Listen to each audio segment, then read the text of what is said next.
Hello guys, welcome sa RJ's Farm. Check muna natin tong mga tinanim nating sunflower.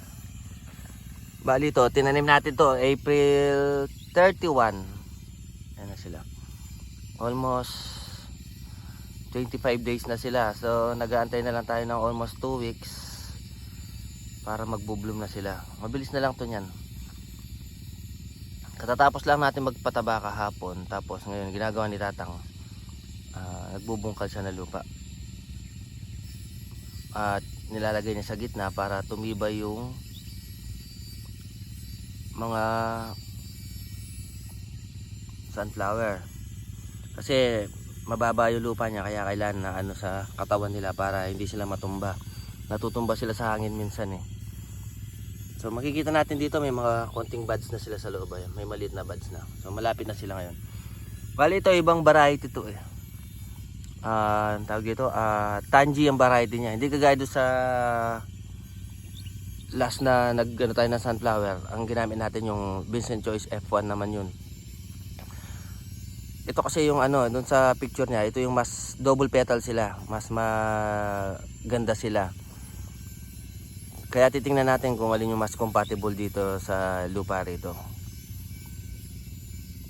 Bali ang date nito, second Sunday or first week ng May, bago mag Mother's Day. Pwede na mga to.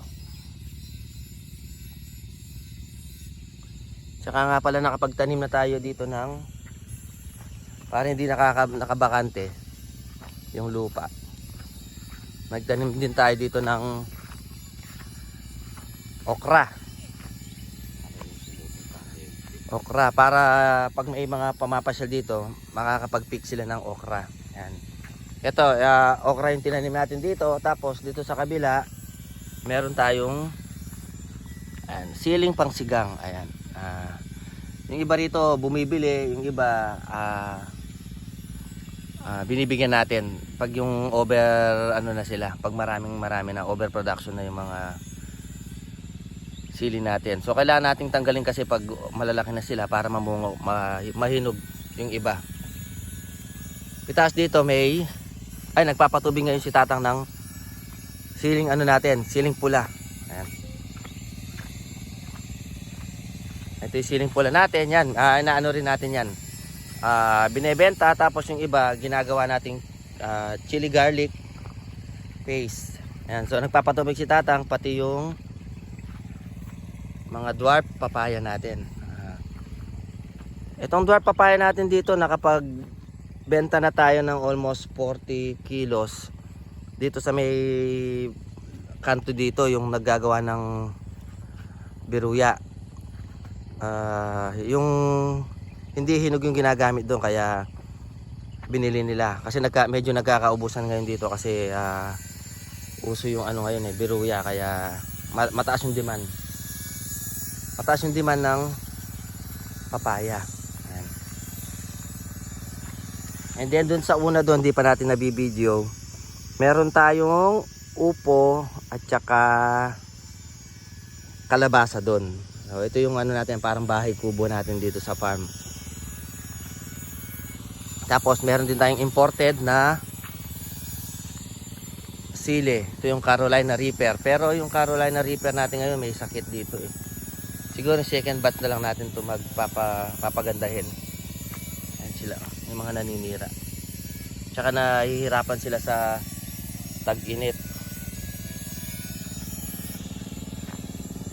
Tsaka pala itong mga kalamansi natin dito, pinrun ko yung mga kalamansi para tumangkad sila. Pinagtatanggal ko na yung mga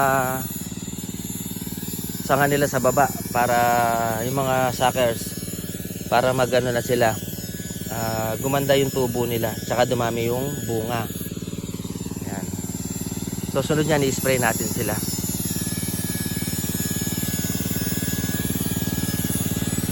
Then yung mga ubas natin, malapit na yung siguro sa May, second Sunday ng May, second week, Mother's Day, or tingnan natin, pahinog na kasi itong mga natin itong mga Black River natin. Ito inopen natin sa public dati, tinanggal natin yung supot. Kaso may mga pumapasyal na hindi makatiis. Ayun, kinukurot-kurot yung mga ubas. Siguro akala siguro nila hindi tunay, kaya inaano nila, nasasabik sila.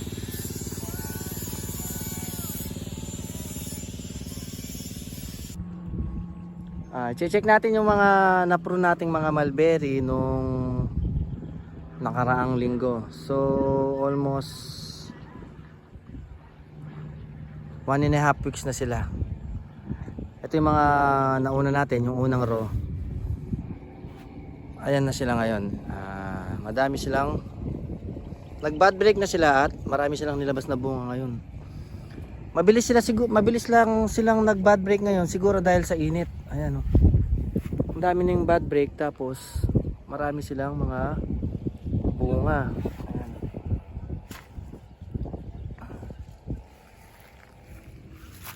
Bali ito naka-schedule ng June. Mas marami na siyang naibubunga ngayon kasi mas marami siyang sanga. Ayan. Ito yung 15 dito, ito ang 15. Ayan, meron na rin siya. Marami na rin siya. Ayan. So hindi tayo nag-spray ng ano rito, insecticide. Puro ano tayo ngayon, organic tayo. Kasi kailangan dito hindi na spray yan. Ito yung huling batch nung April 18 natin sila na huling na pronto. Ayan, nagano na rin siya. Nagbabad break na rin sila halos. Medyo ano ngayon, makulimlim. Sabi kasi uulan daw ewan lang natin. Malamig lang ang panahon ngayon. Naging mahangin. Ayan yung mga ubas natin.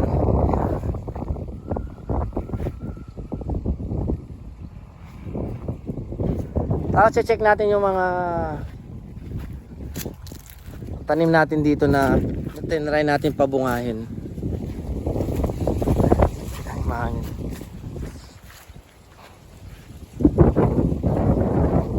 Bali ito, kaninang umaga nag-apply na tayo ng organic. Tapos medyo sinubukan na natin silang bungkalin para mahalo yung organic na pataba na inano natin, in-apply. Bali ito yung mga bunga nila. Kinuha na natin sila dahil ginawa natin silang jam, dahil gagamitin natin sa food bazaar natin sa 27. Kaya medyo konti na lang yung bunga. Ayan. Ayan sila. Doon maraming bunga siya. Naka-apply na yung organic. Ayan yung organic. So ano yung muna natin yan, bubungkalin tapos papatubigan ulit. Kailangan natin magpatubig dahil El Nino. Kagaya nito, itong kabilang palayan dito, kailan lang nagpatubig to. Ayan, tingnan nyo naman, nag-ano na yung, nagkakrak na naman yung palay niya.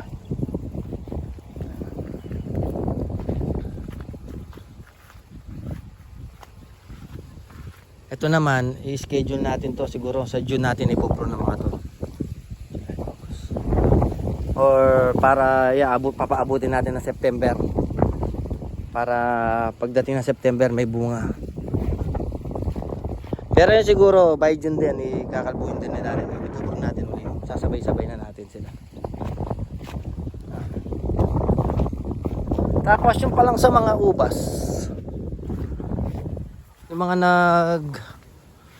nagbulaklak ulit, ayan, pinatuloy na natin sila kasi hindi na nga natin ipupro nito itong mga ubas na to, kasi baka sa susunod na taon na lang natin sila or by December na natin sila tatry pabungahin.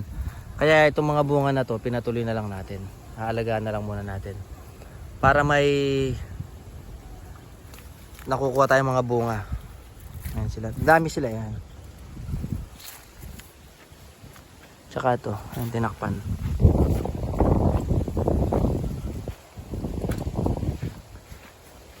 Meron pa rin naman nakabalot. Hindi naman natin sila as in stop magbunga. Saka ito pala yung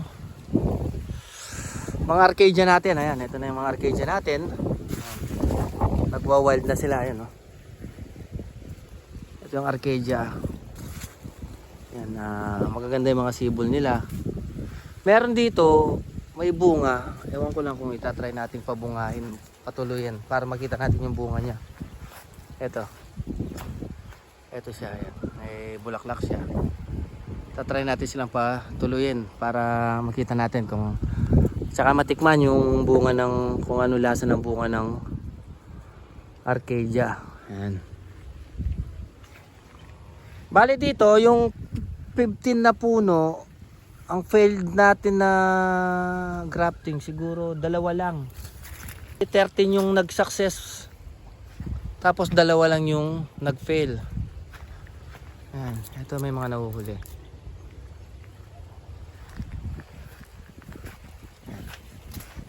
Kaya ini-start na natin silang i-train yung ano. Bali i-train natin dito siguro 1 meter or 1.5 meter na lang yung layo nila. Mga cordon nila. Yan, ito medyo nag-fail pero parang buhay pa rin siya. Ito naman yung isa. Mahangin ngayon, bigla nag-presko dahil sabi sa balita dito sa bandang Bulacan nag-uulan, kaya siguro medyo kumulimlim yung panahon ngayon. Ayan, mahangin naman.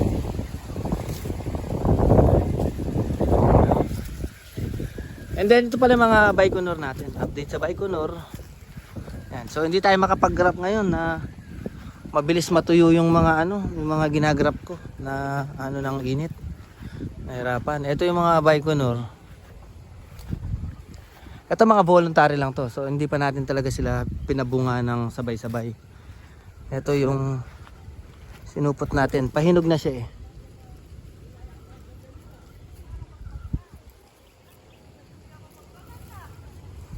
Ito yung yan. Pahinog na siya. Ayan.